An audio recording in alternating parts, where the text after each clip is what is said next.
Hello everyone, I'm Guillem Cremades and I'm going to talk about effective innovation. So, do you have a mobile phone? Have you ever been to a mobile shop to buy a new one? So, when you go to a mobile shop, all the mobile phones they have, they fulfill your necessities in your day life.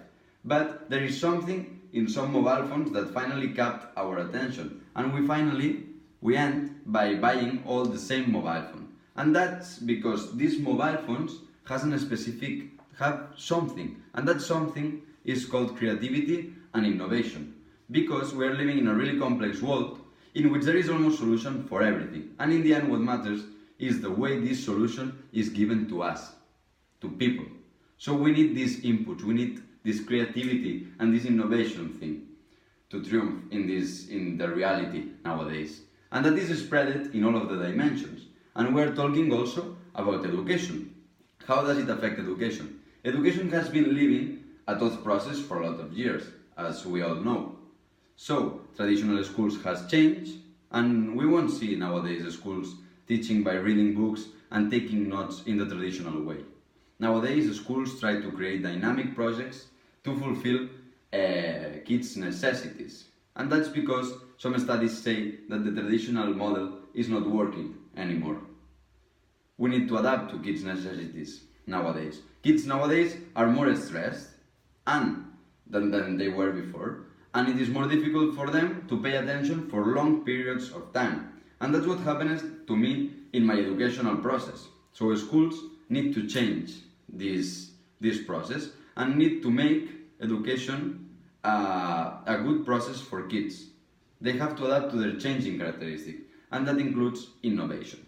When teachers hear the word innovation, as it's normal, they think of a really complex concept and they start shaking because it's not a simple process. So what's innovation basically? Innovation in education is a process in which by using new methods, teachers promote critical thinking and real practice to students. And it basically, in the end, it has an effect because innovation without success, it's not called innovation. Or that's the way I understand it. Sometimes teachers prefer to stick to their existing knowledge and they don't make an effort to improve their knowledge. They stick to the things they know and they don't risk. And that's not the way education should be given. Teachers must risk. Teachers need to try new methodologies because there's obviously some failure when trying innovation. But that's what gives, in the end, success. So if we want, let's say an example of a good and a bad innovation.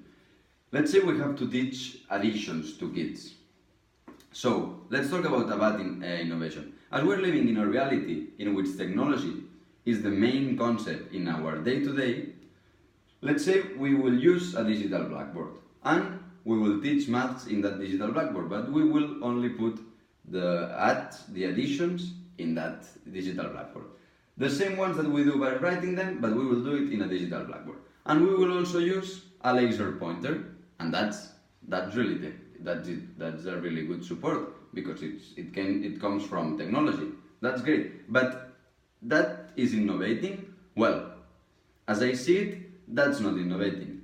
Because you won't see that there is a success. You are not engaging kids by the simple fact of using these digital supports. You're not getting a real success if you are doing the same things you could do on your own instead of using these technological supports. So this is wrong. Innovation is an idea plus an illustrative and engaging solution that equals success and that adapts to kids' necessities. So what could we do to teach ads? Instead of writing normal ads on the blackboard, we can make kids, for example, throw the dice 2 times and then start making crosses, which mean each number, one number, so they will have the result. The kids will be truly engaged because they are doing this idea a different way that they do it normally. They will be engaged and they will learn in another different way. So they will have the 2 different ways. Their minds will start to be flexible and they will learn, there will be some success. So after making some reflections about this innovation, I have reached a conclusion. A teaching process does not necessarily include technology. Innovation is basically being able to help kids to be engaged in a teaching practice, in a reality in which they get really bored fast. So we have to create an interesting method that helps kids to understand the main subject, and most importantly, get used to it in order to apply it in their real life, because that is basic.